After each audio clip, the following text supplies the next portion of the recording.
9:10 a.m. the Superstation, the Future Radio. I'm your host, Brother Michael Imhotep. It is Sunday, September. Oh, sorry, not September. It's 9:11 p.m. Sunday, March 17th, 2019. I'm looking at the time and the date, and got a guest on the way in also.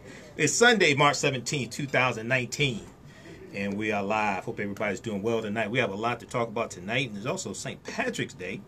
Normally on St. Patrick's Day, you know, I deal with some of the history of St. Patrick's Day, but we have such a jam-packed show.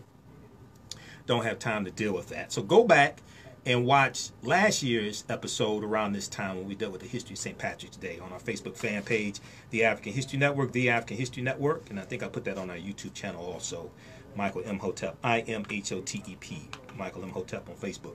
All right, well, look, we have a lot to talk about.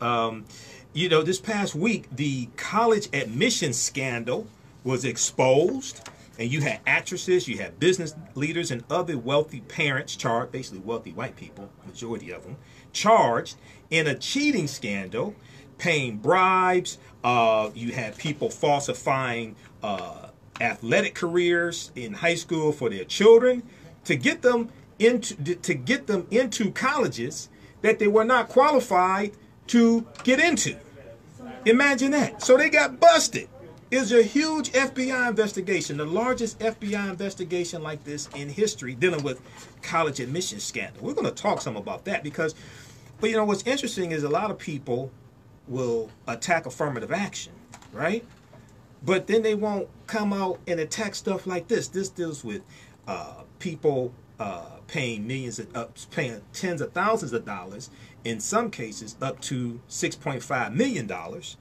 To get their children into college, and they did not belong there. They didn't have the grades, didn't have the SAT scores, things like this. And then also people brought up Jared Kushner, because before Jared Kushner was enrolled, you know, Jared Kushner, wife of Ivanka, and he is an advisor to the president, not qualified at all to do that. But before he was accepted into Harvard, his father made a $2.5 million donation to Harvard University. Then people started talking about Donald Trump and how Donald Trump, during the 2016 campaign, Donald Trump was demanding that that Senator Barack Obama release his grades at Columbia and Harvard University because he didn't think an African-American man could get those type of grades. Well, at the same time, he was using his then attorney, Michael Cohen, to threaten his previous schools to keep his grades hidden because Trump did not want to release his grades. So all this stuff came into question, came into fruition. Okay, so we'll talk some about that. Then also in a few minutes, we're going to be joined, bottom of the hour, we're going to be joined by archaeologist, Sista Nubia Wardford. Now, we've had her here on the show before. She's an archaeologist out of Detroit. She travels to the Sudan to do archaeological digs. And she is going to talk about Nubian Women of Antiquity, the Queendom of Kush. You don't want to miss this. Not the Kush you smoke. This is Kush. This is coming out of ancient Africa. Okay? This ain't the Kush you smoke. I know somebody's probably rolling right now. No, this is not that type of Kush, okay? Right. All right. Nubian Women of Antiquity, the Queendom of Kush. And she has an upcoming lecture Thursday, March 21st at the Eastern Campus of Wayne County Community College. So we'll talk some about that. And then also, you know, we saw a number of stories of African-American high schoolers who got accepted to college. You have one sister accepted to 39 colleges, $1.6 million in scholarships. USA Today had an article about Jordan Nixon. I got into 39 colleges without cheating. Okay, we're going to talk about that. We have a brother from Detroit who got accepted to 41 colleges. Another brother who was homeless. I forgot which city he's in. He was accepted to 17 colleges, right? And then we had the tragedy in New Zealand. Okay, New Zealand shooter calls Trump symbol of renewed white identity. Now Trump is saying, oh, his language don't have nothing to do with this. But the guy in one of the killers in the manifesto cited Trump's rhetoric. He also cited Candace Owens, the black Republican we talked about, used to be a Democrat. Used to run, 2016, she ran a website attacking Trump. Now she's flipped. She's with Turning Point USA, communications director for Turning Point USA. We talked about little Candace before, right? So we'll talk some about that tragedy in New Zealand. and this anti-Muslim sentiment, but most of the people were anti-Muslim, also anti-immigrant, and also anti-African, anti-black. Then in R. Kelly news, the feds are going after many of the people around R. Kelly. Homeland Security has launched an investigation as well. All right, and then we have an update on the Ethiopian airline crash tragedy, that Boeing 737. Black box data shows clear similarities between Ethiopian Airlines Lion air crashes. So we'll talk about all that right here tonight on the African History Network show. All right. So before we get into that, very quickly here. So last week, I had Charles Farrell from the Charles H. Wright Museum of African American History on. Charles is a good friend of mine. Worked with him for a couple of years now, different events, things like that. And we were talking about the, one of the things we talked about was the Thomas Jefferson Slavery, Paradox, and Liberty exhibit that's now at the museum. And there's been a lot of talk about it. You have the Black Legacy Coalition protesting against that, and they have a First Amendment right to protest that. And some people, it appears, misconstrued me saying that I wanted to go see the exhibit for myself so I can come to my own conclusions. I can research this myself. Some people misconstrue that as me somehow supporting the exhibit or something like that, right? So there's been a whole lot of stuff on social media, people talking, and now only one person picked up the phone to call me so we can have a conversation about this, right? I don't understand that. But let me clarify this. I want to make this very lucid, crystal clear for people.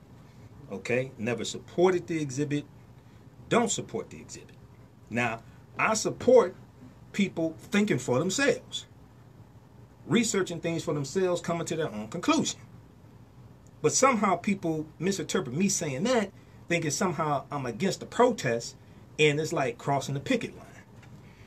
So I had 2, maybe 3 conversations with Sister Shoshana Shakur. Hopefully she doesn't mind me mentioning her name on the air. And as recently as this evening, that's why I was late to the studio, so I was talking to her and explaining, and we were talking to each other, listening to each other, heart to heart. And she basically explained to me, she said, well, look, I understand your position.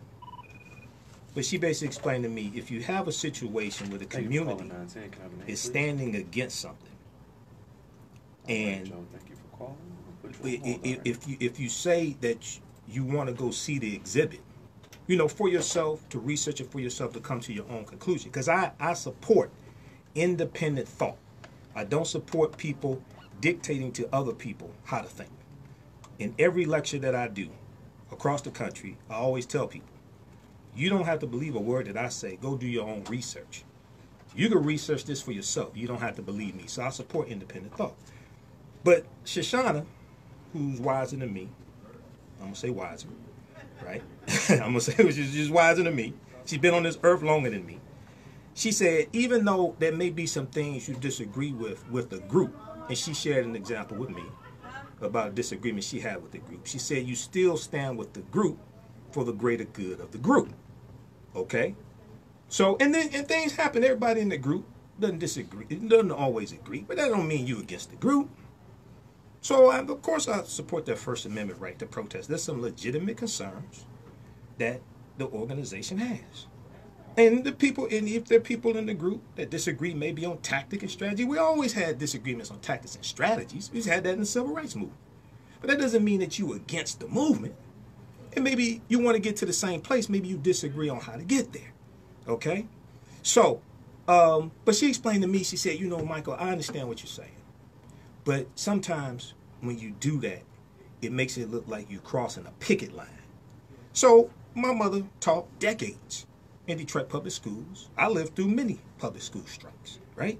So I understand the concept of picket line. I was on the picket line with my mother when I was a kid. So it's in no intent for me to make it seem like I'm crossing the picket line. I don't support the exhibit. Didn't ask for the damn exhibit to come. Be glad when it's gone. Support them protesting the exhibit. There's some legitimate concerns. I've talked about the attack on the Charles H. Wright Museum is going on. We passed the break, so we gotta go to break. we'll continue this on the other side of the break, and then also we'll be joined by Sista Nubia Wardford as well. You don't want to miss that. You listen to 19 a.m. the Superstation of Future Radio. Michael Imhotep. We'll be back in a few minutes. All right, stand by, guys. Stand by. We're back in a few minutes. Okay, you got new. She came in, right? Yep, she in agreement. Okay. I'll be breaking. All right, stand by. Attorneys will get you the best tax settlement possible. Call 800-685-6150 now to learn if you qualify for the IRS's Fresh Start program. Call Tax Group Center at 800-685-6150. 800-685-6150. Are you drowning in debt? Struggling just to make minimum payments? It's not your fault. Serious debt can happen to anyone, but there is hope. Our debt-free program has helped thousands of good people, just like you, eliminate their credit card debt. Call us today, and we will dramatically reduce your credit card debt down to just a fraction of what you owe. The call is free. The consultation is free. Take control of your credit debt. Take control of your life again. Call now to see how our debt-free program can work for you. Call 800-872-5230. The Honorable Louis Farrakhan returns to Detroit for the 23rd anniversary on the Million Man March. Sunday, October 14th at the newly renamed Aretha Franklin Amphitheater, formerly Shane Park. When we say enough is enough, it must change, and I am willing to do whatever it takes to bring about that change. Nobody is showing respect for us because we are not showing respect for ourselves. So this is the big job now that we have 20 years later, but it starts with you and me and us and knowledge. Knowledge of self brings self-love. Doors open at 11 a.m. Program starts at 1. Admission is free.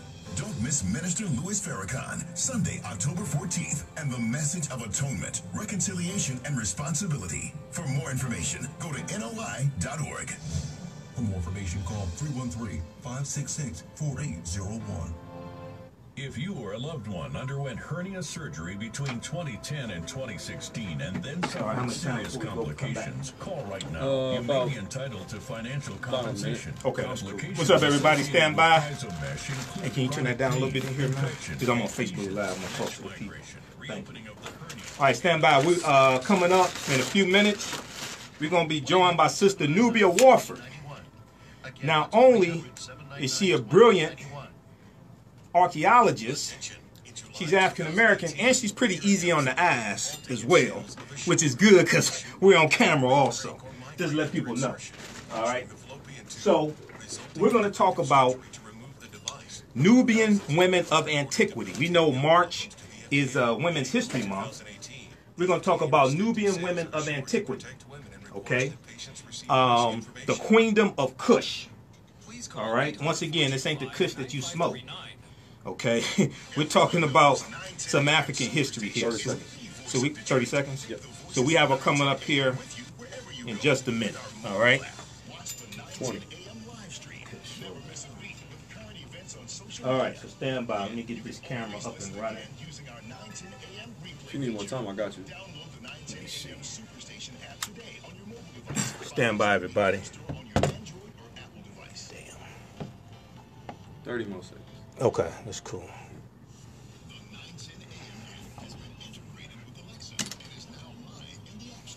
All right, stand by. I'm trying to set this other camera up here. All right.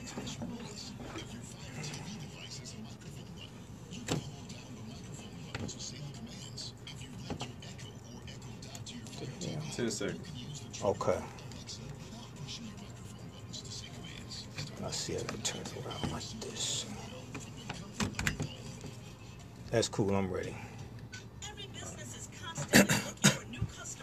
All right, stand by, everybody. This is live radio. This is how it goes down. I mean, this is live radio, right, man. 20 seconds. You know, this is how it is. Right. This is what happens behind the scenes.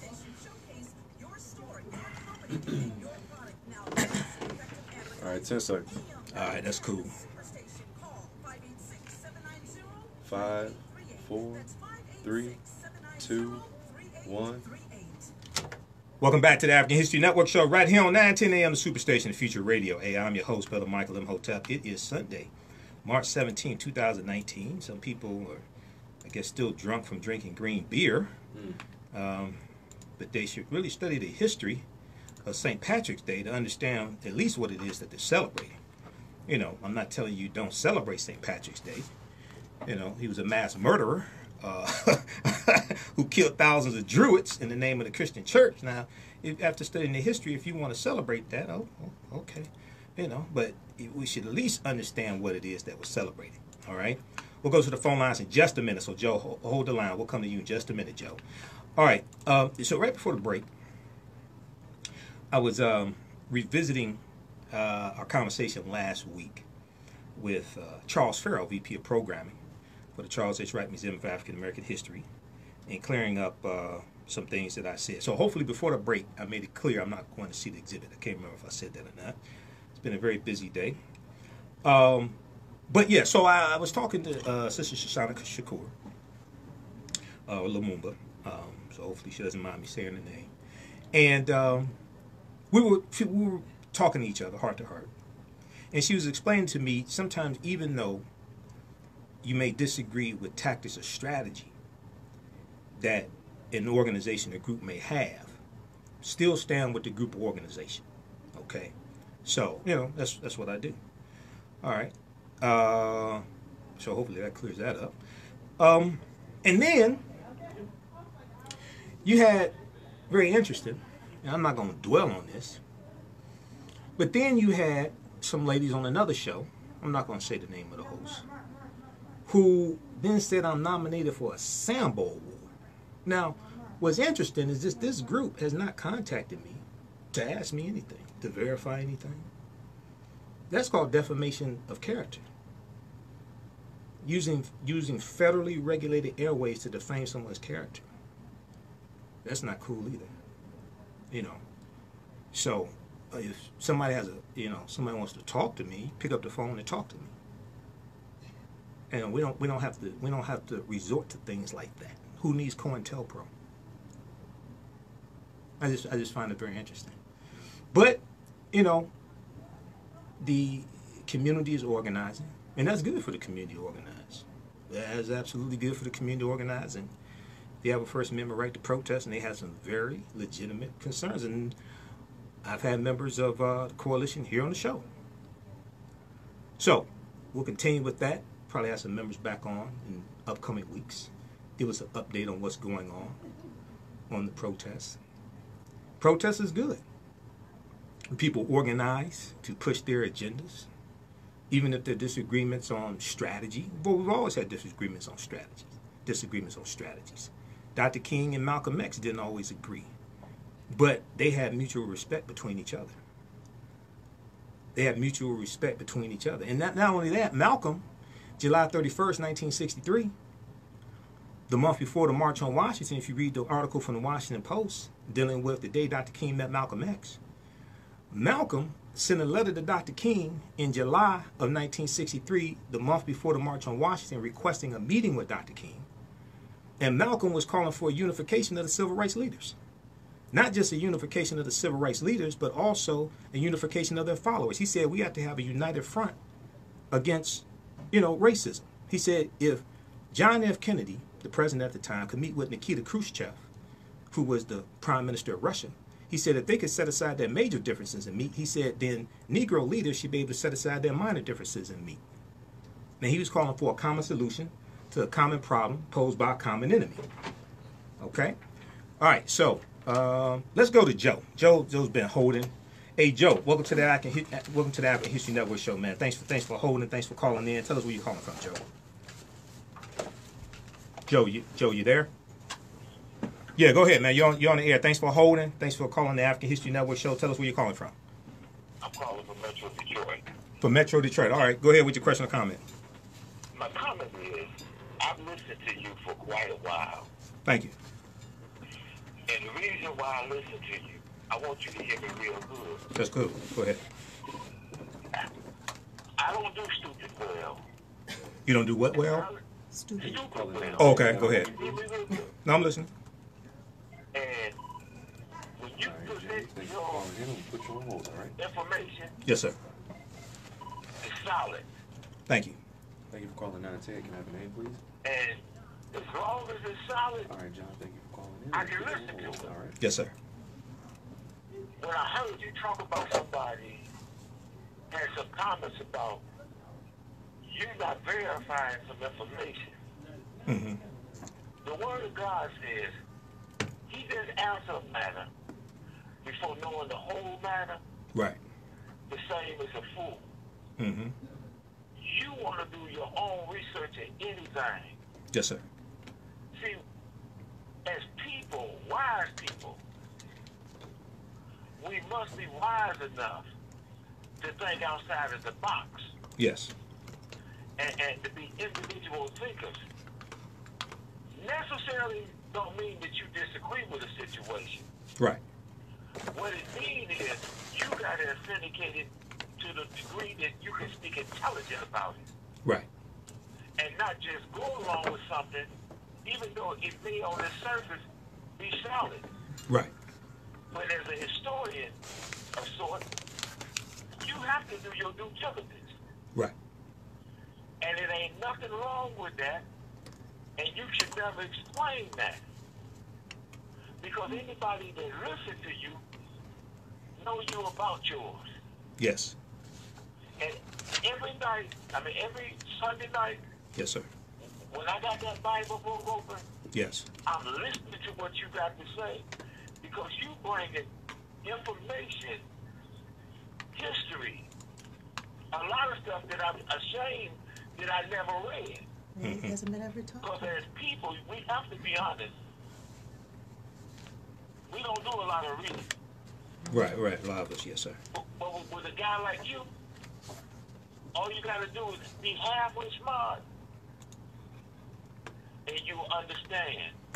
So I want to say to you, brother, keep it 100. Okay. Keep it 100. Right. And don't let nobody deter you for handling yours the way you handle it. Right. Peace. All right, man. Thanks, Joe. Thanks for calling. Let's go to James, then we'll go to John, then we'll go to Sista Nubia, who's sitting here in the studio. So let's go to James. Thanks for calling, James. Welcome to the African History Network show. Thanks for holding. Tell us where you're calling from. Yes, I'm calling from South. It was the first time I ever got in contact with your show. Hey, thanks for calling in. I do want to talk about something I think that is very important for us to understand. Yes, sir. When we deal with individuals, they have to understand if there's an existing relationship and their existing trust is called the ability of what we call credibility. Mm-hmm. And when you have a long-standing relationship with individuals, especially if it's in the development aspects of advocacy, the level of trust and culpability is very important. Yes, sir. Independent thought can be given. Once you have understood to say that I have the level of trust with you and your credibility allows me to say, no, I won't cross the line because I know that you're credible. Mm-hmm. After this, though, I will do my due diligence to take a look at the matter. And I think what we have to do, because of the sensitivity of the subject that was being talked about and dealt with at the museum, right, this is why it's called in the scriptures, slow to speak, swift to hear.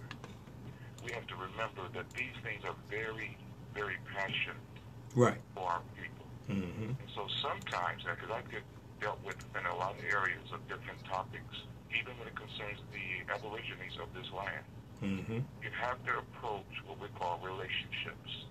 You have to look at it and say, what is the level of credibility that I have with this person? And what's going to allow me to build a lasting relationship? You talked about Dr. King and Malcolm. Right. The big picture view. The big picture view is to be able to sustain what we call the level of trust and what we call credibility. So I will never allow myself to say, I'm going to make my brother uncredible, mm-hmm. or out of the level of trust. But I will do my due diligence in a sense of being able to do it, not circumventing anything that will allow our relationship to go to another place. Check the email. And so I think as wise leaders, we need to grow in that area. I think we need to understand that.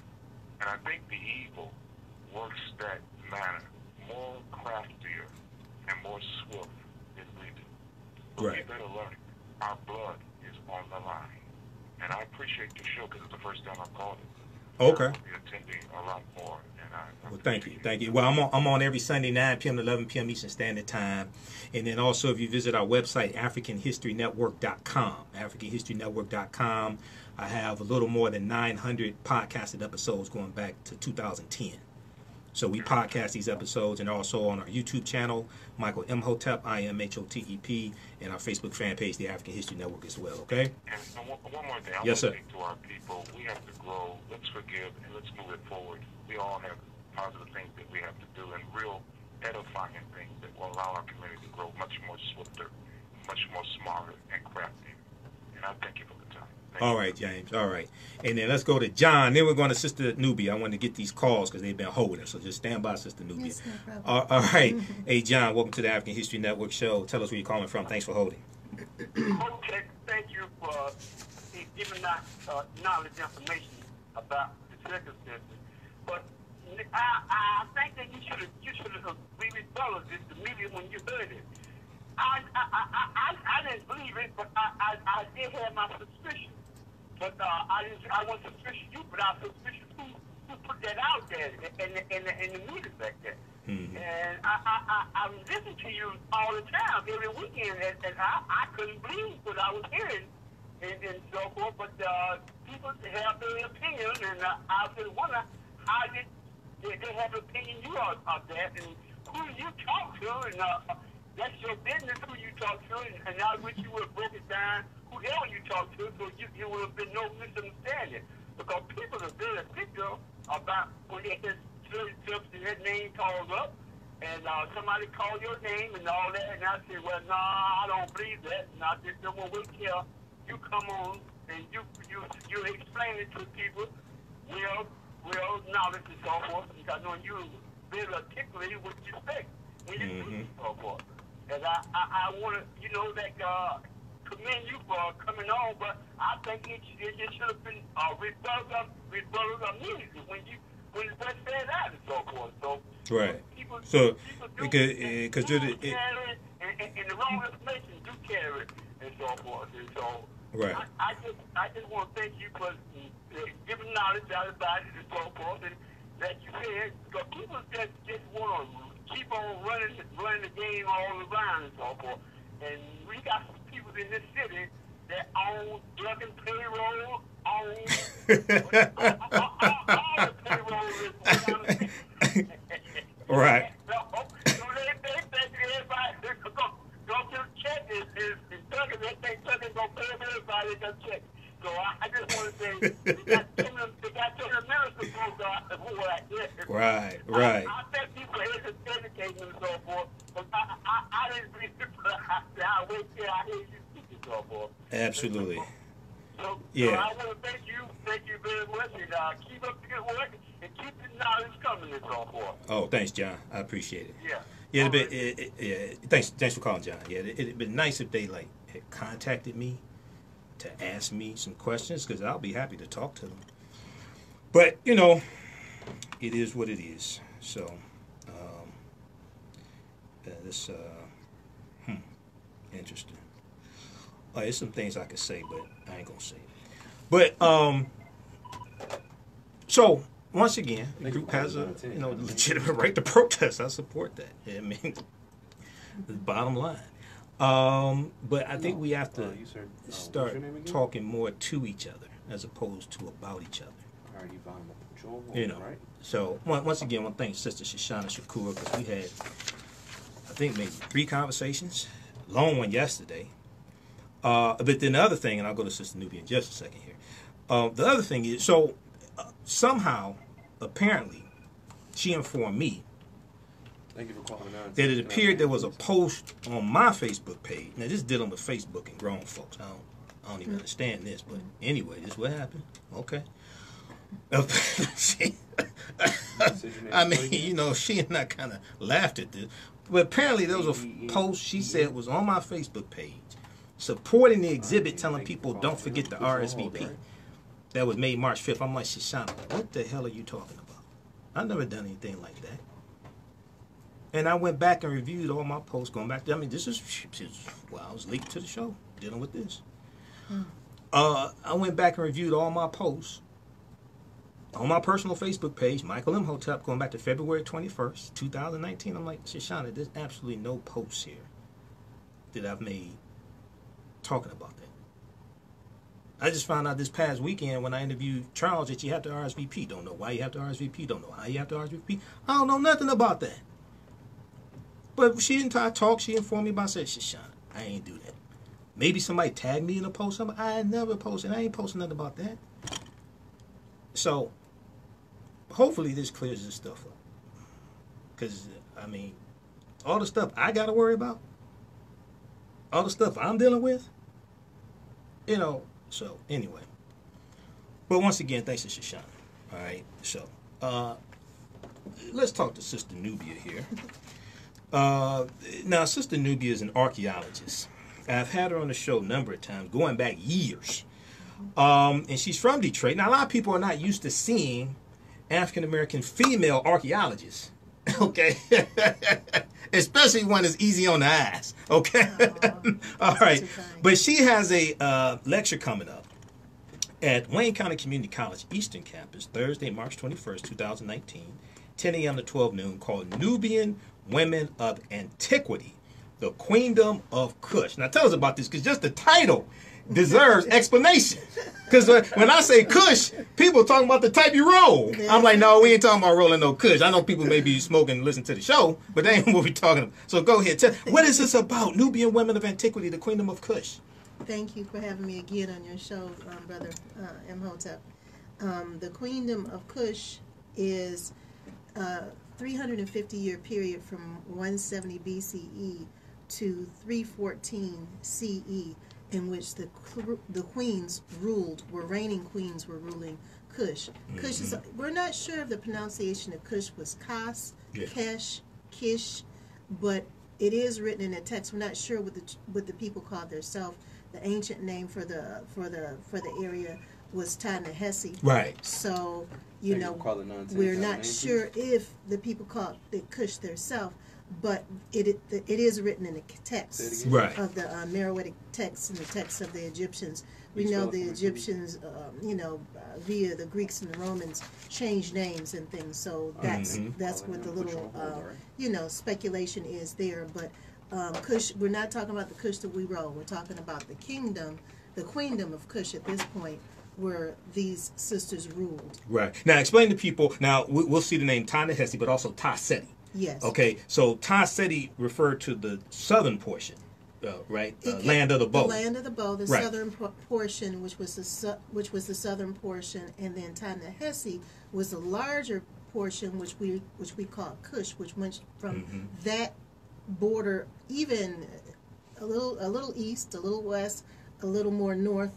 It was a large area, and sometimes Ta-Nehisi what overtook Egypt, because they were like cousins that had fights all the time. Right. So, sometimes it encompassed that entire empire. The Kushite Empire, we even speculate that empire went over past into Asia Minor, which is now called the Middle East, into Asia. We do know that the Shang dynasty was an African dynasty in Asia. Right. So in China. In China, right. And then we know that there were pyramids in Sarajevo and Bosnia that are straightforward pyramids. Now there are trees and grass grown over them. So the Kushite Empire and the Egyptian Empire was much more huge. We even know that there's a Kush mountain range, and they also talk about in India, in the 7 gates of Kush in Turkey. So the Kushite influence in their reign and their empire probably is huge. Even going down, we know that the architecture and many structures that are as far as Botswana resemble the same, and that structure dates back to 300,000 years BC. So we are a lot more ancient than is told, as we've discussed before. The reason why the youth of the European civilization, which they trace their ancestry only to 60,000 years, where they start standing up straight, Well, there was never a time that we know in history the Africans did not stand up straight. Okay, so let me back up because you gave us a mouthful here. Okay. And now, do you have your lectures on DVD or digital download? I do not. Not oh, come on, Nubia! Come on, you got to do that. I got to put it. I got to document it first. I want to put. Oh, okay. Document it in some books, and then therefore, because we have people that are running around taking credit for people's primary research, so we don't want that. Okay. What I mean? All right. So let me back up here. So you talk about 300,000 BC. 300,000. Now, where was this? This is in Botswana. With the structures that we're finding in Merowe, ancient Merowe, which was a period in ancient Kush that I said that really roughly started from 760 BCE on down to 314. So we're talking about even earlier than that. We can talk about the beginning of Kush. Begins with what they call the Scorpion King, that has the symbols of Selket, the scorpion, and has the symbol of Neat. Right. Which anytime you talk about Neat or the Most High being Neat, who is the sister of Selket, those of you, I'm sorry, I'm going so fast. Yeah, slow down a little bit, and we're going to go to the phone lines in just a minute. We'll go to Quasi, squeeze in there before the break, and we'll hold you over the break also, so don't worry about that. So, because you use the terminology a lot of people don't understand, right? It's a lot. Okay, so go ahead. We know the Scorpion King was probably from Kush. Okay, so we've seen the movie The Scorpion King with Dwayne "The Rock" Johnson. Yeah, with the Rock. Right. So this Scorpion King. So what was or who was the Scorpion King? The Scorpion King was an unknown king. They don't even know his name. Okay. And that's why they call him the Scorpion King, because it has the symbol of the scorpion, which is Selket, over his head, but it also has the flower. And the flower always symbolizes Neat. Neat is the oldest representation of the Most High, which is a woman who, I kid you not, the representations of Neat could be a mirror image of and I've heard we've had you on the show talking about the netter or deity Neat, the female deity. She was a deity. She wasn't a netter. Oh, okay. She was a deity, and she was, she had all the attributes. She is the power behind the sun. S-U-N. So her son was Ra. Okay, so when we talk about a netter, the netter were what the deities were referred to in ancient Kemet. The netter, singular, netteru, plural. The netters are like the characteristics of the Most High. Right. Well, they're basically, people describe them as manifestations of nature, different manifestations of nature. But you have Osset, you have Osar, you have Heru. Those are the different we say that the Most High is schizophrenic, basically. That's what we say. Well, we had different manifestations of that one creative principle. Yes. You had deities. You had the same thing. This may go outside the conference of some people's awareness. It wasn't polytheism. Right. No, you had one supreme being, but you have emissaries, helpers. You have the same thing in Christianity. They're called saints. Right. Because when you study the saints, you have what are known as patron saints. I can't hear anything on here. Okay, and patron saints watch over different groups of people, watch over different cities. Like Saint Maurice, who was a Moor at one point, was the patron saint of Germany. Saint Nicholas was the patron saint of Russia, patron saint of children, pawnbrokers, money lenders, prostitutes, things like this, right? So when you say that... which means that the Most High loved everyone, right? Right, exactly. So when you say Neat was not a netter, what do you mean by that? I mean that she was the Most High. She was She was the Most High, literally. Okay, so she is equated with the supreme force, the supreme being. Yes. Okay. Which was represented by the stars. Okay, so there's a connection to astronomy that why the terminology is used as the Most High. Okay. Because they were referring to how the universe was formed and the things that were in the heavens. Right. Okay, so what culture was Neat from? And it's spelled N-I-T-H-E, right? N-E-I-T-H. N-E-I-T-H. N-E-I-T-H. What culture was Neat from? Neat was from prehistoric. Prehistoric or pre-Kemet. Okay, before pre-ancient Egypt, pre-Kemet. Ancient. Prehistoric. Okay. All right. And so we're talking about in Kush? So she was in Kush as well. Okay. The characteristics, her characteristics at different times, you have different people. Right. And then, so they change. Right. Then you have Osset and Osir, which people call Isis and Osiris. Right. But she also takes on the characteristics of Neat as well. Because in different time periods, you have different people. You know, Osiris dies, and then he becomes the king of the underworld. Right. Right. He's resurrected. Yeah. He's resurrected, but he goes and he takes his the place underworld. Right. on the other side. Right. So she's ruling this side. Neat is ruling this side, the living side. No, Set. Okay. Right. Right. Ruling this side. Okay. He's ruling the underworld. Then right. she gets help with all kinds of people. She gets help with, you know, all the pantheon is her helpers, basically. Right. You know, so there's over 300 in all. So Neteru are deities from ancient Egypt, ancient Kemet. Okay. And then there are some that are unknown, but there is a resistance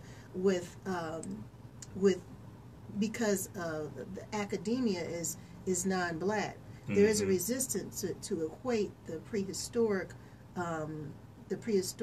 people as black people that were previous to Egypt. As you know, Egypt is a Caucasian civilization, not. Right. All right. I'm just kidding those who are saying not a Caucasian civilization. Not a Caucasian civilization. Right. They are African. They are of African descent, and we are descended from all those people because when the Greeks and Romans came into that area, the people fled and they went to West Africa. They went to other places. Right. Exactly. When the invasions come. So the invasions came over 3,000 years of invasion. So we are actually the blood of those people. Right. Okay. Hold it right there. I want to go back to the phone lines quickly. I want to go to Quasi, who's been holding, and then we'll go to Aiden on the other side of the break. Hey, Quasi, welcome to the African History Network show. Thanks for calling. Thanks for holding. Go ahead with your question or comment. Thanks for taking my call and Imhotep. Hey, what's up, brother? I would like for the dear sister to please share with us what primary research is and the value it is to have someone who does primary research in our community. Because we're at a time when we don't need to have our facts interpreted by cultural others. The facts need to be, because we need to control the narrative. Right. And one way of doing that is through primary research. Right. You have a valuable sister there. Yes. And this is what she does, and I want to hear her talk about that. All right. Thanks for calling. We all know Brother Quasi. Hey, yeah, what's up? I've known him for years. Go ahead, Sista Nubia. Thank you for the question. Primary research is research that the researcher does themselves. It could be in the form of archaeological research, historical documentation, oral history, and those are the three ways that people do primary research. Secondary research are you're researching what has already previously been done. In the archaeological records, that can be newspapers, magazines, even diaries can be a form of primary research, going back to the primary research. Right. If you're reading a life story written by someone that's recovered, so if somebody is determining a text, a Meroitic text of my place, which we recently, a lot of the names that hadn't been previously deciphered has been deciphered. So those are the two ways that documentation and how knowledge is produced. Okay. All right, we're coming up on the break. You listen to the African History Network show right here on 910 AM, the Superstation, the Future Radio. I'm speaking with Sista Nubia Wardford. We're talking about Nubian Women of Antiquity, the Queendom of Kush. She will be speaking Thursday, March 21st, 2019 at Wayne County Community College District Eastern Campus, 5901 Connor Street in Detroit, the Cooper Room, 10 a.m. to 12 noon, free and open to the public. So come on out, and we're going to hold her over the break, and we'll have some more with our sister Nubia, and we'll go to Aiden also. You listen to 910 AM, the Superstation, Future Radio. Michael Imhotep. We'll be back in a few minutes. Hey, y'all need to hush. All right, guys, stand by. So what happened? Stand by. Mandatory break. Stand by, guys. We're still broadcasting on Facebook Live and my camera here. Okay, so, all right. So what happened? It's on YouTube. What happened? I'll tell you later. Oh, okay. All right. Let's see. How's everybody doing? We got Eric. We've got, who else we have here? Brew. Hot Chef Soot is my favorite. Oh, that's their name on Facebook here. Bruh. Maybe it's Bruh. Oh, that is what it is. Hot Chef Soot is my favorite. Okay. one of the Nisubitis, or the female pharaoh, as they call her. Yeah. Sis Ray Lay says Sista Nubia is the very best that we gave. Yeah, that's okay. So that's Sister Sunshine. Back in the day, yeah. Thank you. All right. Okay, stand by, everybody. Share this broadcast on your Facebook page. Invite your friends to tune in. I'm going to email you a couple of clips that I'm going to play after we finish with Sister Nubia, Mike. So I got to email you these clips. Stand by, everybody. All right. And if you like this information, you can donate to the African History Network. PayPal.me/the AHN Show. PayPal.me/the AHN Show. PayPal.me/the AHN Show. This helps us to keep doing the research. Because quiet as it's kept, I don't get paid to do radio. I mean, people, for 9 years I've been doing radio. I do that for free. Even when I was doing radio 5 days a week on the Palmer Radio Network, I never got paid. All right. So, and then also visit our website, AfricanHistoryNetwork.com. AfricanHistoryNetwork.com. You can sign up. You can order our DVD lectures there also. And click on the yellow donate button. You can donate there as well. All right, let me grab these clips here. What are we looking for? Florida teacher.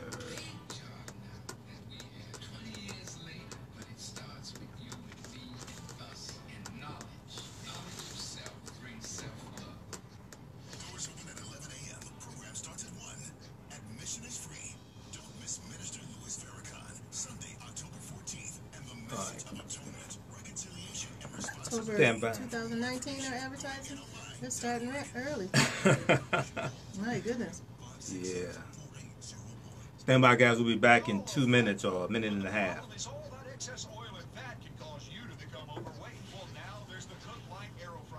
How many people you have online?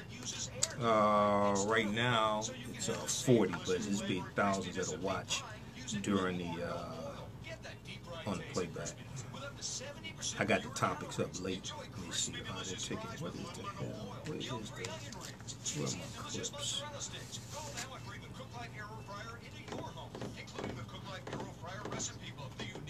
Stand by, guys. We'll be back in a minute here. How's everybody doing? I'll be doing a broadcast tomorrow dealing with a story I have not been able to get to. Alright,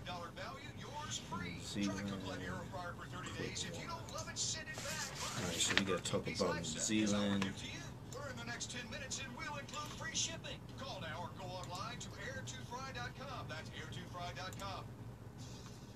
30 seconds. Alright. Who is this? Okay, I'm emailing you this clip here. Okay, I just sent it to you. 10 seconds.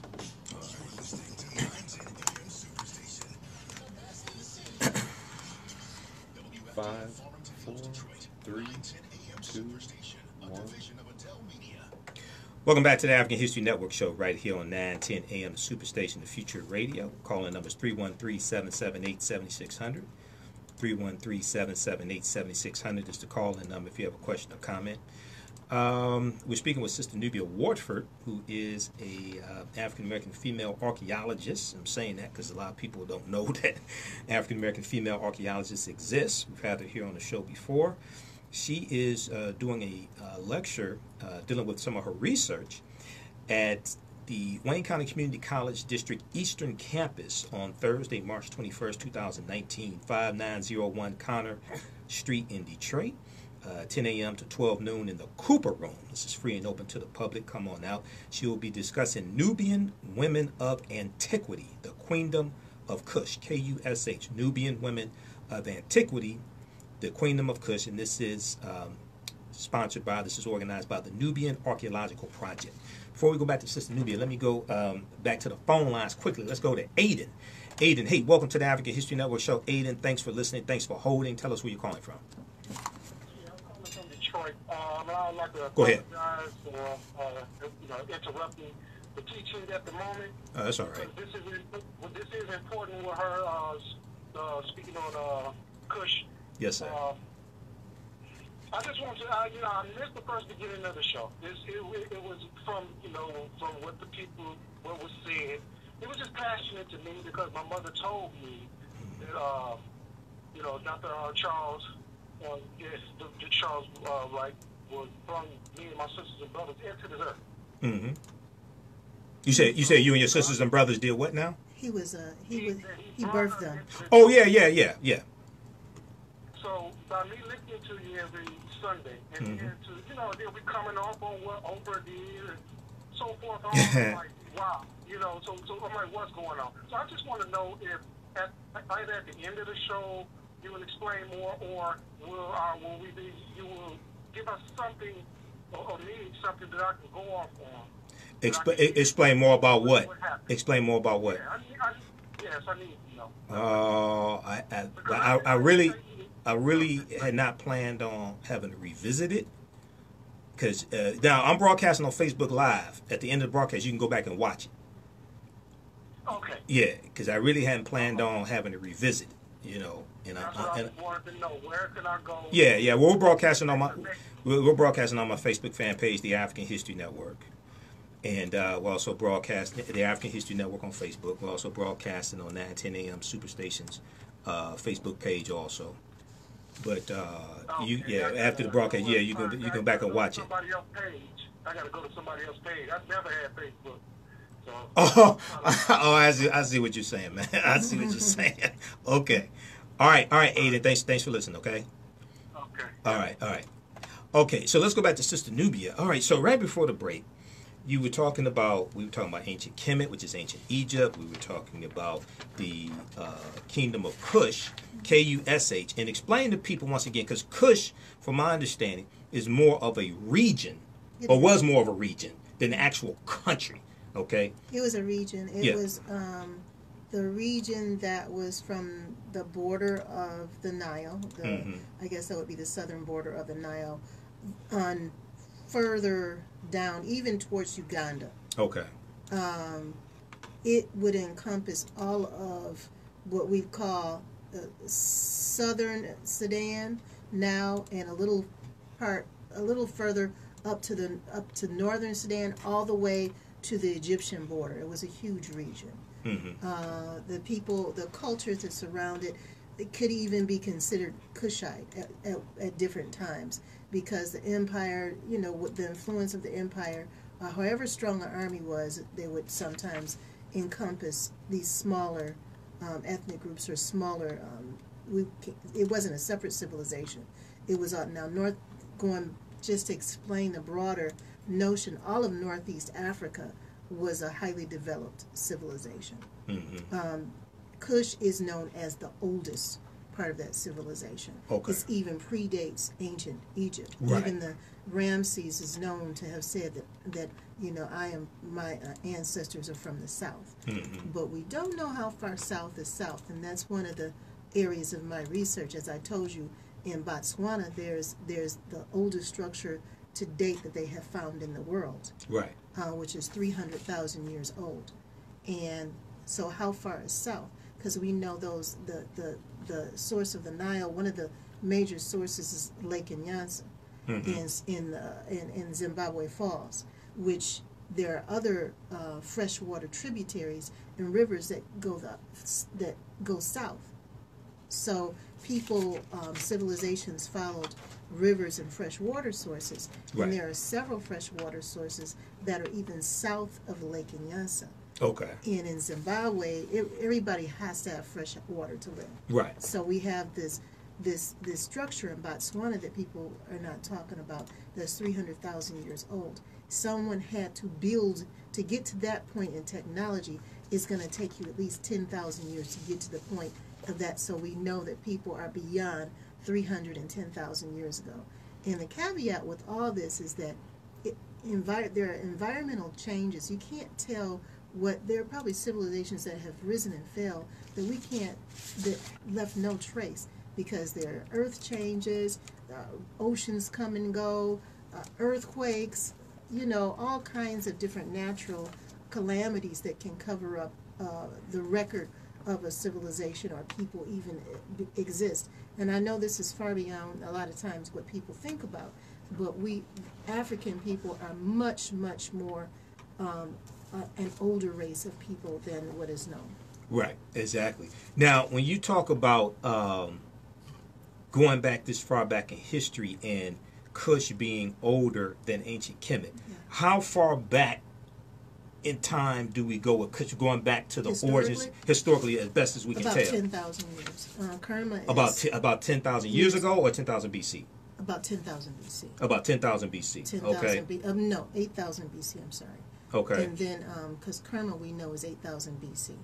And that was a large fortress in which was a major battlefront 10,000 years ago. Right. And that's one of the oldest structures. Now, we also know that Jebel Barka, which was the home of Amun, where they said that mountain, we know he lived there around the same time period, 10,000 years ago. But we find archaeological evidence. They have, they found the chip that's over 300 million years old with numbers and writing, and they've never been able to disassociate that either. Right. So what's going? The Earth has more mysteries than what is known about it, and one of the mysteries is the antiquity of civilization, which we would call African civilization now, because we don't have the names of what they used to call it. Now, we mentioned Ta-Nehisi as the name of ancient Kush. Mm-hmm. That word either means land of the cow or land of the serpent. Right, land of the serpent, right. Land of the serpent, but it could be Nahash, which is land for a cow. Now, you know that the antlers and the horns of the cow are also used in plenty of the iconography in that area. In the serpent, the Uraeus is land of the serpent, land of the earth god, or earth creatress, because it deals with the earth, the animals that are closest to the earth. So, that's a little bit debated because of the antiquity of the language. We know that one of the languages that borrows significantly from it is Arabic, right, as well as the Hebrew, right, and the Canaanite languages. And so those translations, we can get Nahash, which is serpent, or Nahash, which could mean cattle or cow. Absolutely. Okay, so once again, Sister Nubia is going to be speaking Thursday, March 21st, 2019, at the Wayne County Community College District Eastern Campus, 5901 Connor Street in Detroit, in the Cooper Room, 10 a.m. to 12 noon. This is free and open to the public.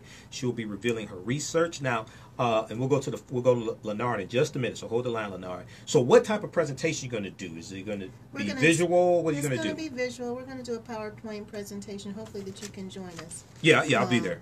And we're going to talk about the 8 queens: Shenandoah, Amana Neris, Amana Kushito, Amana Torre, Amana Nitere, Amana Kenhatashan, in the 2 queens that just got discovered last year. They were just deciphered. We've been waiting for this. Claude Riley, who's a French linguist, just deciphered this. So this is hot off the press. Wow. And that's Melakochaba and Lahida Ayam Amani, who were the last 2 queens, because they knew their pyramids existed in Bejawiya there. And I go and stand in front of their pyramids and sometimes say, "Tell us who you are, Mama. Tell us who you are." And so they finally did. They finally told us who they are, and their reigns are pretty much chronological. And these women, and this is really Kush went into what we would call into modern history, right? Because it's 314 BCE, and they resisted Christianity up until that time. Mike, yeah, exactly. Yep, yeah. So that's it. Just copy and paste that, Mike. Okay, so You're going to break down 8 queens. Now, does this have anything to do with March being Women's History Month? It does. Okay, Women's History Month. Okay, so explain that.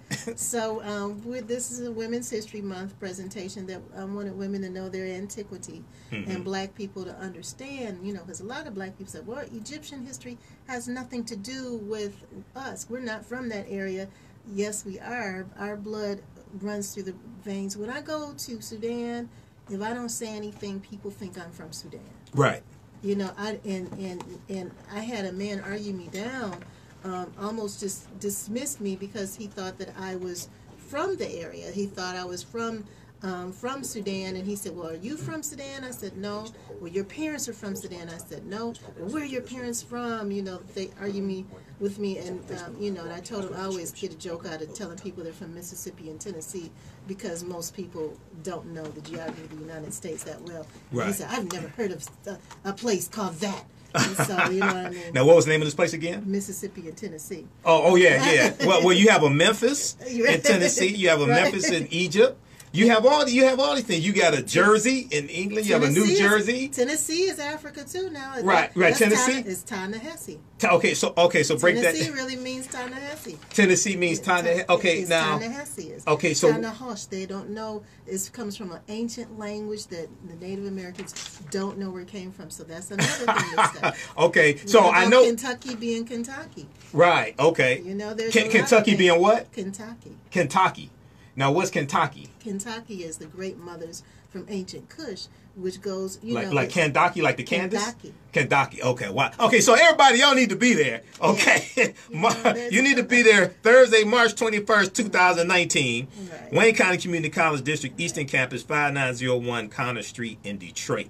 The Cooper Room, 10 a.m. to 12 noon. Sista Nubia is going to be dropping it like this, okay? Dropping the knowledge. All right, let's go to Leonard, line 1. Hey, Leonard, welcome to the African History Network show. Thanks for calling. Where are you calling from? Detroit. Okay, thanks for calling. Go ahead with your question or comment. I have a simple thing, what's the difference between Kush with a C and Kush with a K? Nothing. Kush with a C and Kush with a K? Nothing, just a different spelling. Okay, I thought it might have been another influence or something. No. Thank you very much. You're welcome. Okay. All right, thanks for calling, that was Leonard. an easy one, so right. I'm glad I could answer that. Kush with the C and Kush with the K, because we'll see it both ways, right? But it's the same thing. Okay. All right. So when we deal with let people know briefly your credentials. Let people know that. Because a lot of people, when we see the History Channel, then we see archaeologists, we'll see Arabs, we'll see, but we don't see African-American females. Right. Especially from Detroit. That's what I am from the west side. Right. From Detroit. All right. So, yeah, well, I studied at Wayne State University. I have a bachelor in anthropology, and I have a master's in historical archaeology, but with a focus on archaeology of the African world. Prehistoric and historic. So I have studied in Sudan since 2009, actually, and I worked with the international team there on the as you saw it yourself. It was the find of the decade. I'm not just saying. And I found the first artifact on the site. I found the first. I was in Sudan. My ancestors will tell. I was finding everything, and they kept on. And my ancestors would say, "I kid you not." They would just say, "Dig there." Right. And I was just like, okay, and I would dig, and I would find, to the chagrin of all the people around me, they begin to say, "Nubia, how do you?" And I said, "I can't tell you how I know, but I'll just pick a spot," and it would be pregnant with finds. We also found some pieces. I was with a French archaeologist, Italian, Richard Lobin, emeritus professor from Rhode Island College. Who invited me along on the dig with him, as well as the Sudanese archaeologist. It was run by the National Museum, National Council of Antiquities and Museums, which is the National Museum of Sudan, which gives the permits to dig. So, as you know, I'm still in the process of trying to form a team. I've not found team members that are focused on ancient Kush, but it's coming. It's just coming, and we're also, I'll be writing historic scripts and things and to make sure that there are plays and movies that talks about it, because that's what gets people, what people say laymen, but just say all the people interested. And we, just as we have epic movies about the Spartacus and in those wars, the epic history of Taharka. I stood in front of Taharka's pyramid with his 52 queens behind me. Wow. I went to each one of those queens' pyramids and thanked them for their contributions to civilization. So it's just wonderful. When I went to Tutmosis III's tomb in Egypt, and the brothers and sisters there would walk up and say, "Thank you for coming home. Thank you, sister. Walk on home." My husband began to say, "What's going on? Thank you for coming home. Thank you for coming back." They would give us free tours. They took me places, and I took pictures inside of tombs that no one has been allowed to take pictures of. And they kept on telling me that they don't see African Americans all the time, and they kept on saying, "Are you guys into movies? Are you sports people?" I'm just like, "No, we're just a husband and wife on vacation." Wow. I mean, just wanting to see these things. So, in my going back and forth to Sudan, I've lived there for 6 months, and I taught school in Sudan, and so the people there, I was happy to bring the history to the people of Sudan, the children, because many of the children had never visited the museum in Sudan. So many of the children in the Sudan had never visited the museum. So I brought them to this museum and introduced them to, my friends, the directors and the curators. The director of the museum is a woman. The 7 superior judges in Sudan are women. That is the highest court, because Sudan has a long history of matrilineal history, and so that's from the old. Many of the things that go on in Sudan now, people think it is not traditional because they've adapted Islamic order and they're Muslim, but embedded inside of all that, you see traditions. When they have babies, they go to the Nile River and put the babies in the water so the angels of the Nile will kiss them. That is not Islam. That's ancient African traditions. Right, exactly.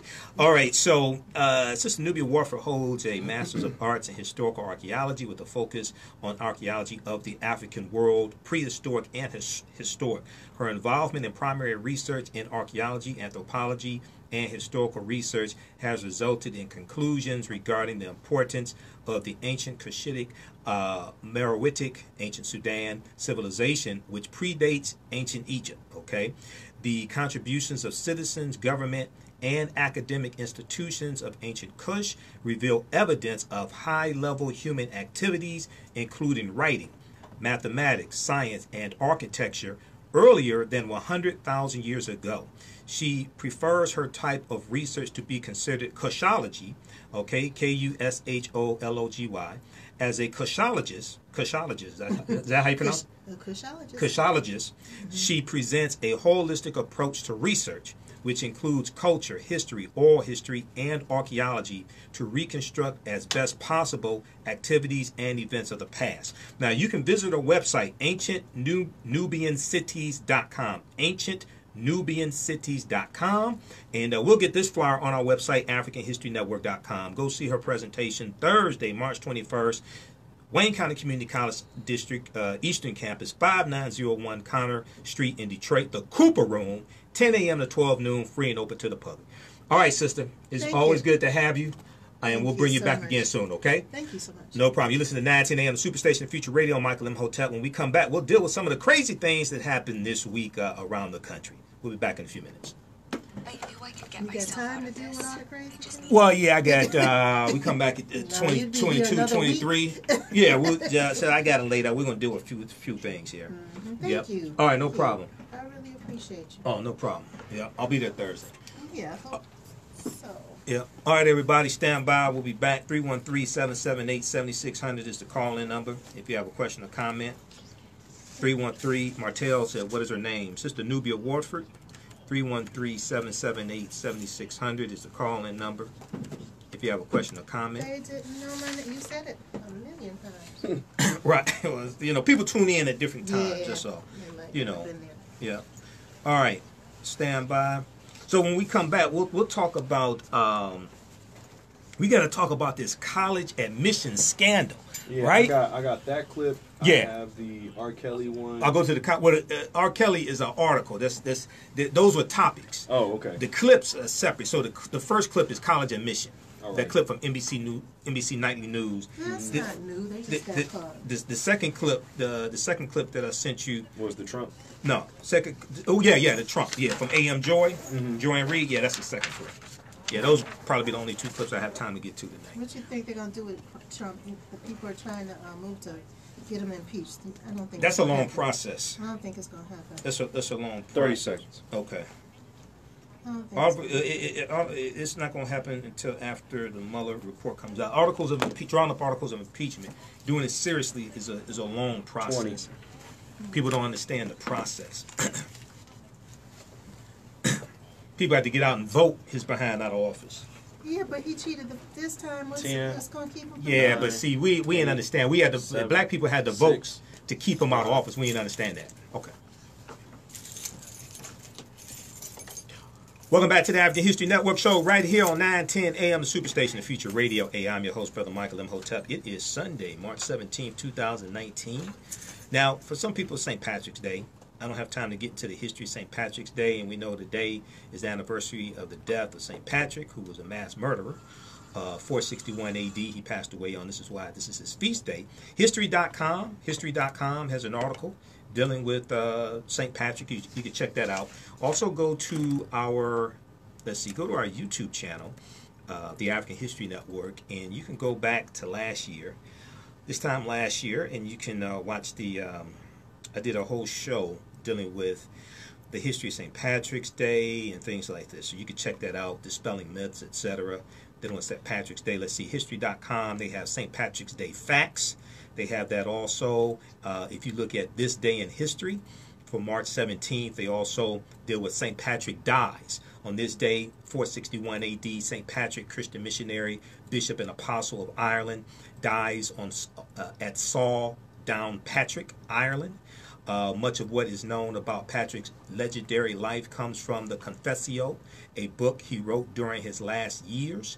Born in Great Britain, primarily in Scotland, to a well-to-do Christian family of Roman citizenship, Patrick was captured and enslaved at age 16 by Irish marauders. For the next 6 years, he worked as a herder in Ireland, turning to a deepening religious faith of comfort. Following the counsel of a voice he heard in a dream one night, he escaped and found passage on a ship to Britain, where he was eventually reunited with his family. According to the Confessio, in Britain, Patrick had another dream in which an individual named Victorious gave him a letter entitled The Voice of the Irish. As he read it, Patrick seemed to hear the voices of Irishmen pleading him to return to their country and walk among them once more.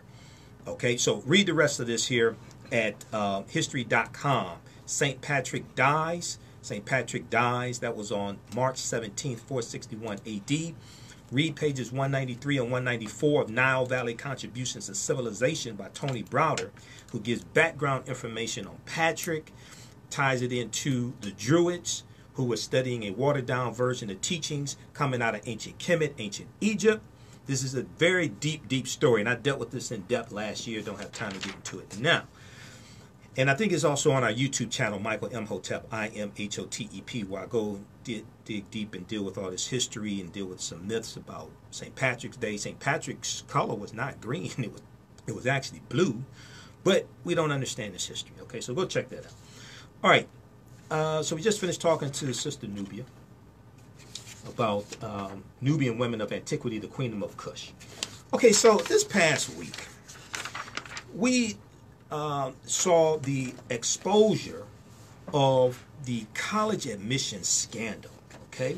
And you had white actresses, let's be clear, these are basically white people, actresses, business leaders, and other wealthy parents charged in U.S. college entry fraud. Who would have thought, okay? Now, they talked about this on NBC Nightly News also, and now you have students who are suing universities because they were blocked from attending universities. And they're saying, well, wait a second, these people who cheated took our spots. Let's go to this clip. Turn it up in here so they can hear on Facebook.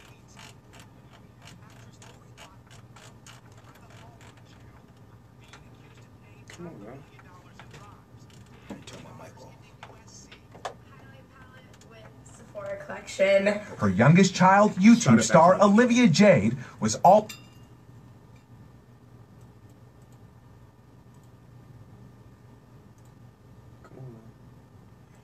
Put me back on so I can narrow it. Okay, we're going to start that clip back from the beginning. It's just freezing up a little bit, so everybody stand by. Let's go back to this clip. Tonight, new fallout from the massive college cheating scam. Actress Lori Loughlin dumped today by the Hallmark Channel after being accused of paying $500,000 in bribes to get her daughters into USC.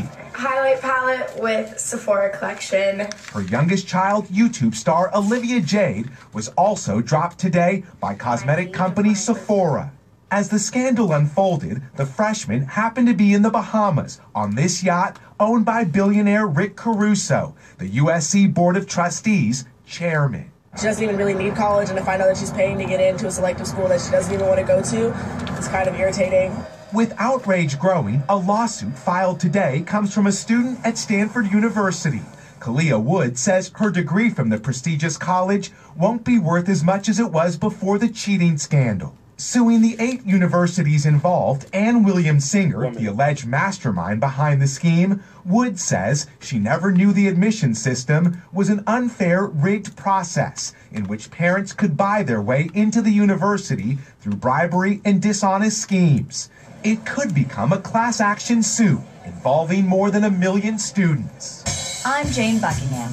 Among those indicted, TV career coach Jane Buckingham, who isn't camera shy but has made no comment. Last May on Instagram, she wrote, "Don't cheat. Apply it to all aspects of life." About a month later, prosecutors say she agreed to pay a Harvard grad $50,000 to take the ACT test for her son. Tonight, investigators fear nearly 800 parents with deep pockets tried to cheat the system. Perhaps a disturbing lesson on the real price of higher education for some of the ultra-rich and famous. Miguel Almaguer, NBC News, Los Angeles. Okay, so that's some NBC Nightly News. I mean, you know, you sit back and you look at this, you say, wait a second. These kids, they were born like 80% of the way already there. They're born to rich, wealthy parents. And, you know, these kids have tutors. They have every advantage in life, and they're white. And you sit back and say, why do you have to cheat to get into college? Okay? So check out that clip from NBC Nightly News. Now, that's from March 14th. First lawsuits filed over college cheating scandal. More than 1 million students could join a class action suit alleging that they were unfairly denied admission because of the largest college scam in history. Now, we know this has been going on for years. They just got busted. So here's some background information on this, right? Go back to March 12th. New York Times had a big article. Actress, business leaders, and other wealthy parents charged in U.S. college entry fraud. Okay, so a teenage, when we look at this article, they talk about, let's see, the scheme unveiled Tuesday was stunning in its breadth and audacity. It was the Justice Department's largest ever college admissions prosecution, a sprawling investigation that involved 200 agents nationwide and resulted in charges against 50 people in 6 states. The charges also underscored how college admissions have become so cutthroat and competitive that some have sought to break the rules. The authorities say the parents of some of the nation's wealthiest and most privileged students sought to buy spots for their children at top universities, not only cheating the system, but potentially cheating other hard-working students out of a chance at a college education. Now, in many of the cases, prosecutors said the students were not aware that their parents were doctoring their test scores and lying to them to get into school. Federal prosecutors did not charge any students or universities with wrongdoing. Quote, the parents are the prime movers of this fraud, end quote, said Andrew E. Lelling, L-E-L-L-I-N-G, L-E-L-L-I-N-G, the United States Attorney for the District of Massachusetts, who said Tuesday during a news conference. Now, Andrew E. Lelling said that those parents used their wealth to create a separate and unfair admissions process for their children. Quote, the real victims in this case are the hardworking students who were displaced in the admissions process by, quote, far less qualified students and their families who simply bought their way in, end quote, said Andrew E. Lelling.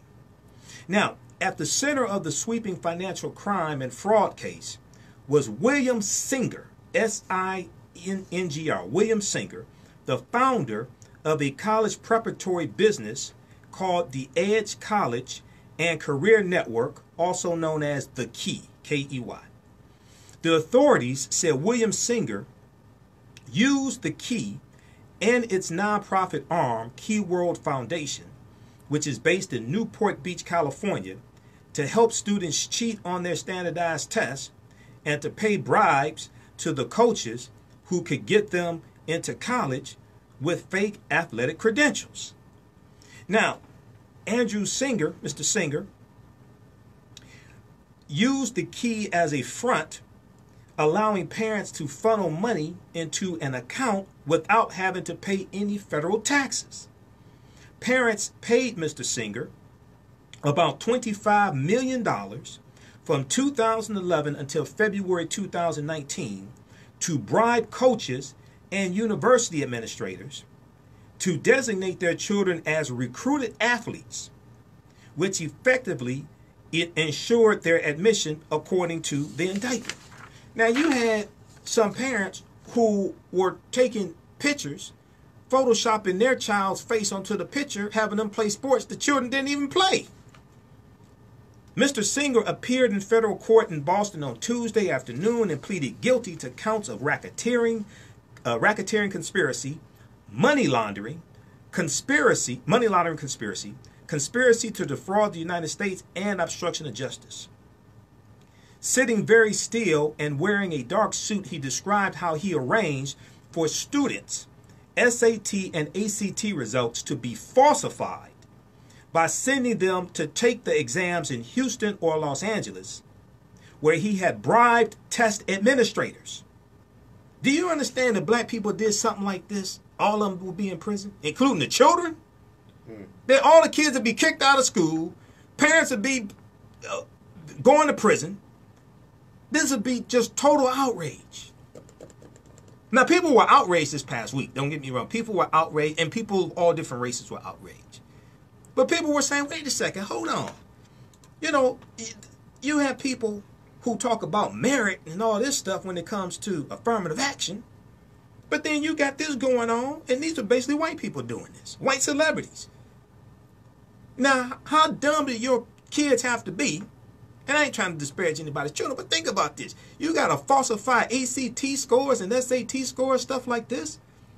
And you can pay for all the tutors and all the SAT prep and ACT prep.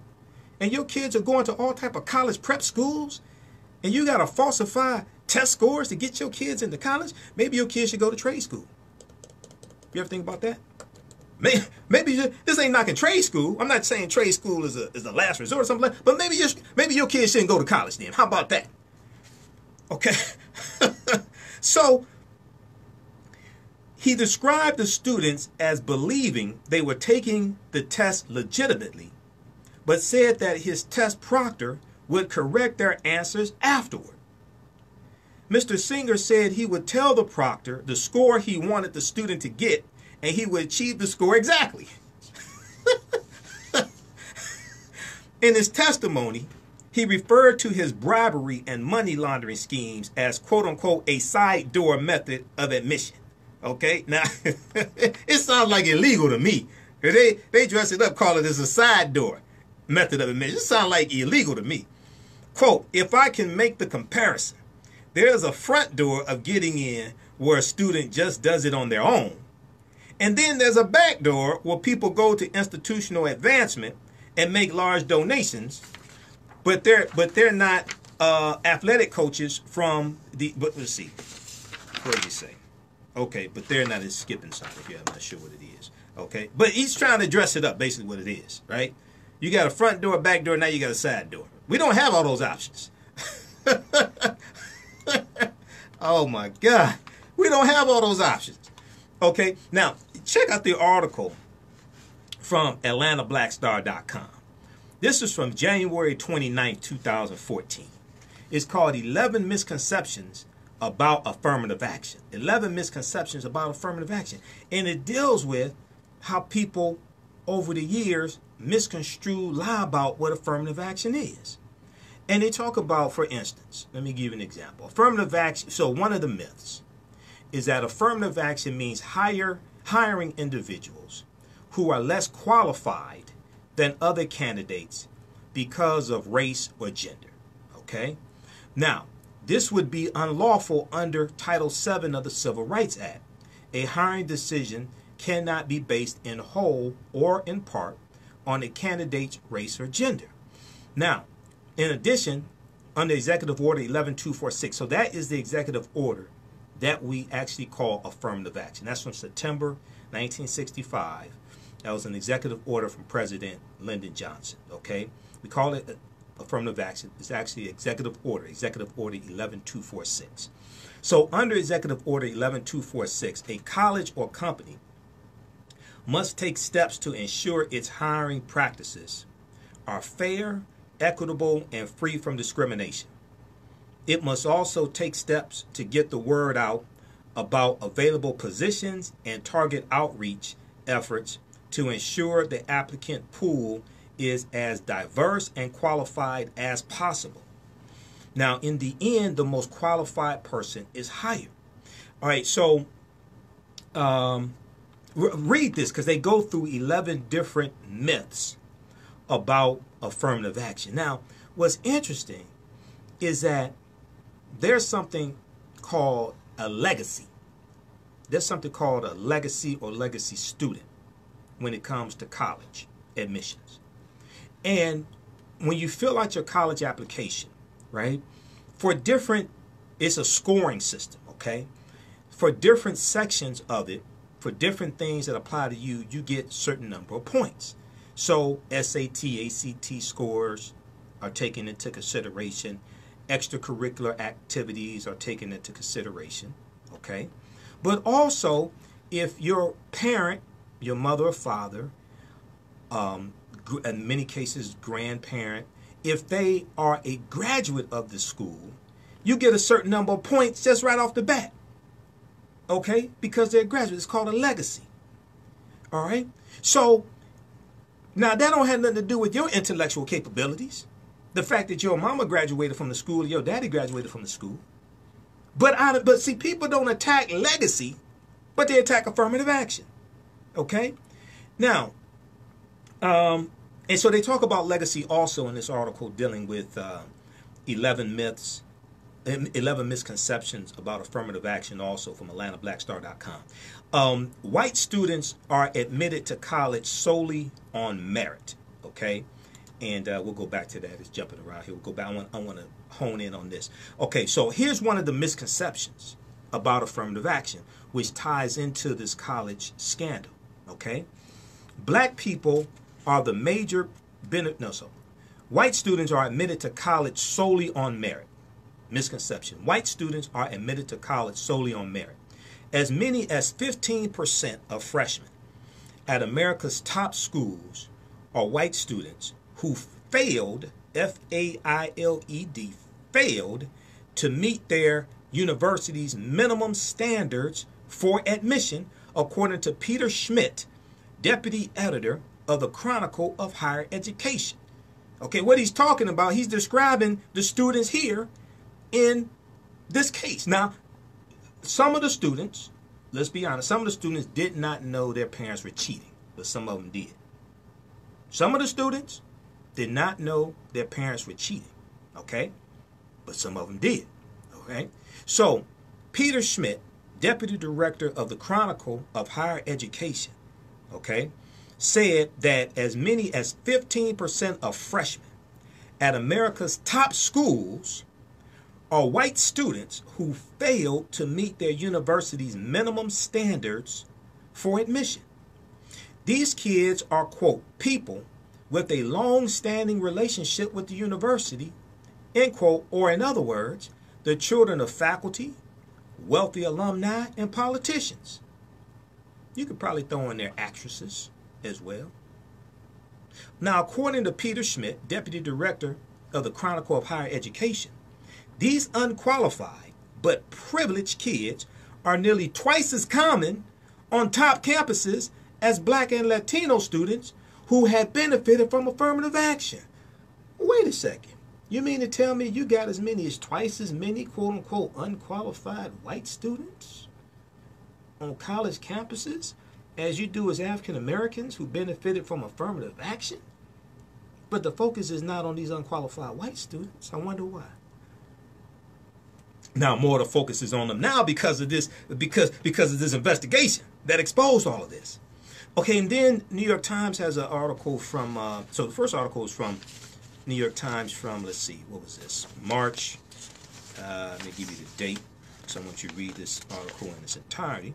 From March 12, 2019, actresses, business leaders, and other wealthy parents charged in U.S. college entry fraud.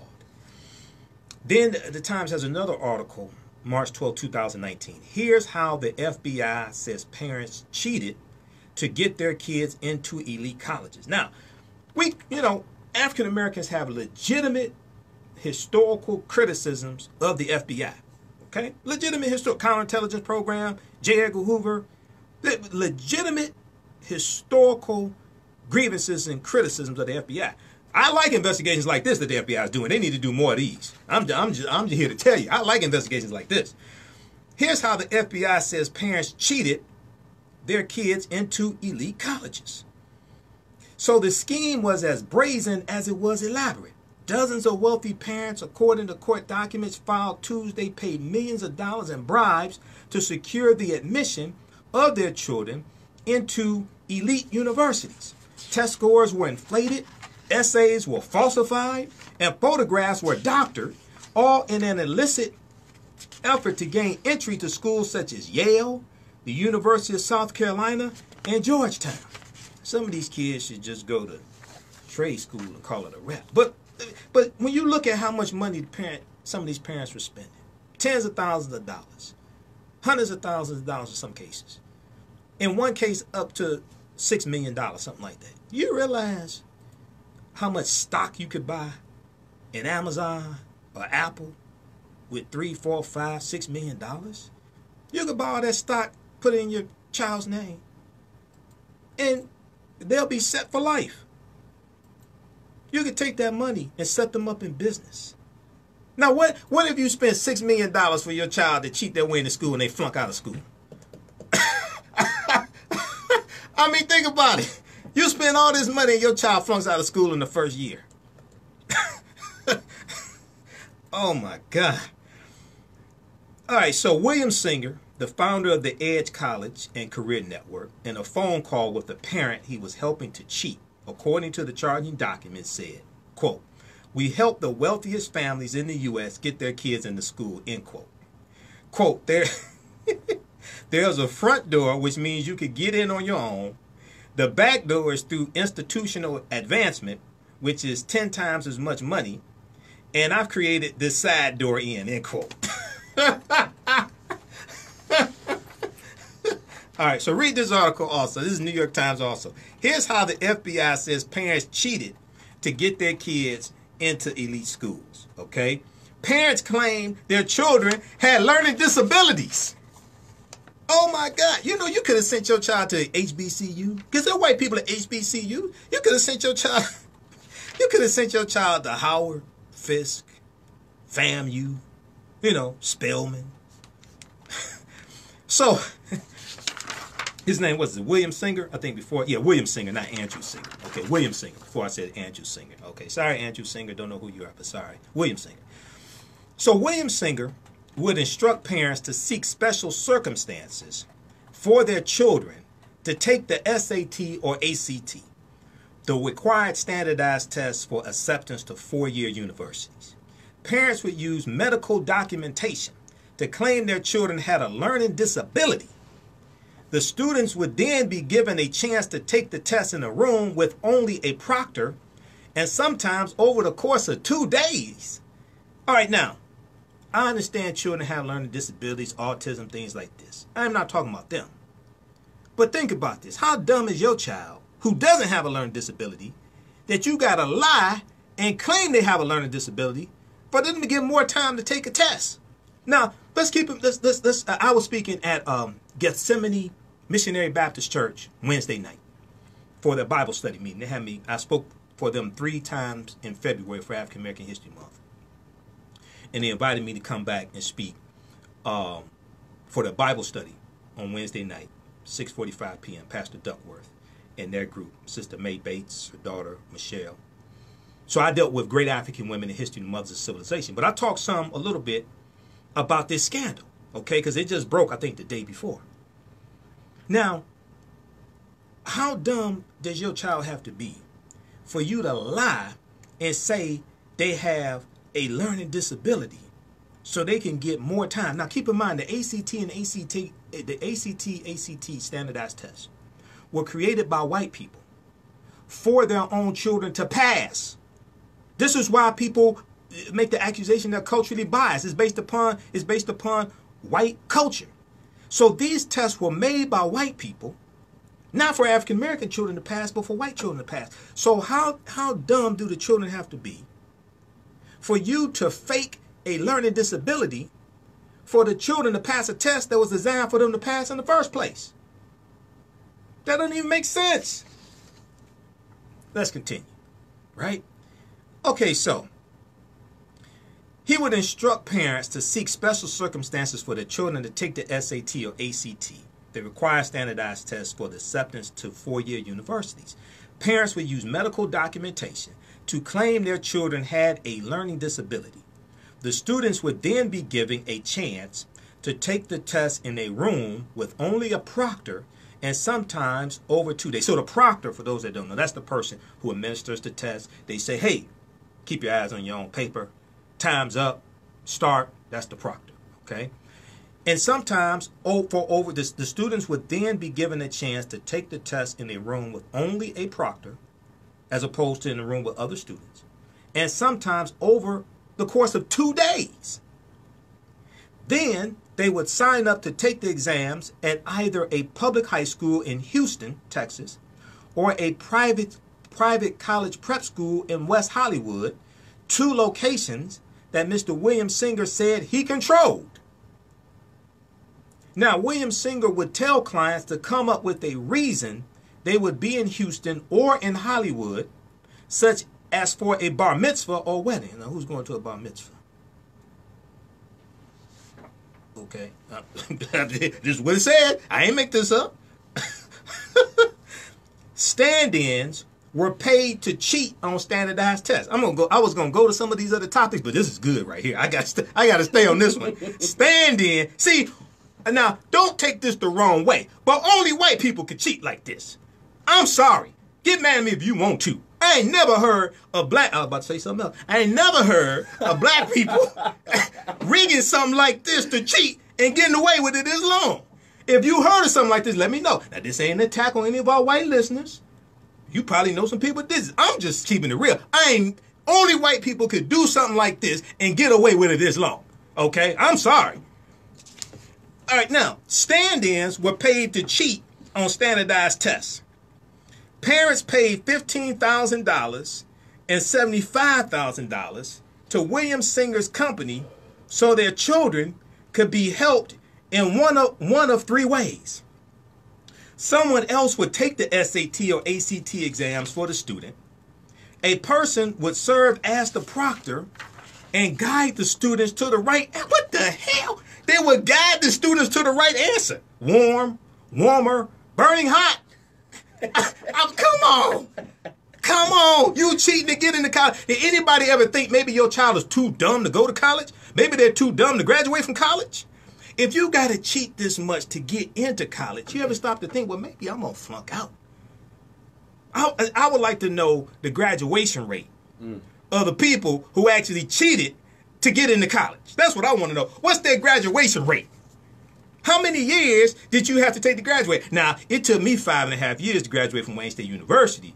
It wasn't because I was dumb, all right? I pledged Phi Beta Sigma fraternity at the end of my freshman year, and for like all of my sophomore year, I changed my major to, tear that ass up. That was my major. I'm sorry. So I screwed up a whole year, right? But I went to school year round. I went to school year round for 5.5 years. Graduated. I ain't cheat to get in. I ain't have money to cheat to get in. All right? I had to do it the old-fashioned way. I had to earn it. Okay? So I bounced back. Went to school year round 5.5 years. I was working. I was in a bunch of student organizations, Association of Black Business Students, Pan-African Student Union. I was very active. And I was working. And I was a teacher's assistant in the business school for the intro management information systems class. So, I was doing a lot. Took me 5.5 years to graduate, but I had to cheat. I ain't flunk out. Came close to it at one point in my sophomore year, but I bounced back. I studied. I buckled down. I studied. I stopped chasing skirts. I buckled down. And one of the things that helped me was studying our history and culture. It helped me to refocus. Malcolm X 92. 92 was a transitional period because the movie Malcolm X came out. And I read the autobiography of Malcolm X around the time the movie was out. I was supposed to be studying for finals, but I couldn't put the book down. So it had a transformational effect on me, right? Okay, so let's continue with this because this is good. I got to do a separate video on this. I got to do a separate broadcast, get deep into this. I just ain't had time this past week. I was so busy with so many things. Now, speaking on Wednesday and so much going on. Stand-ins were paid to cheat on standardized tests.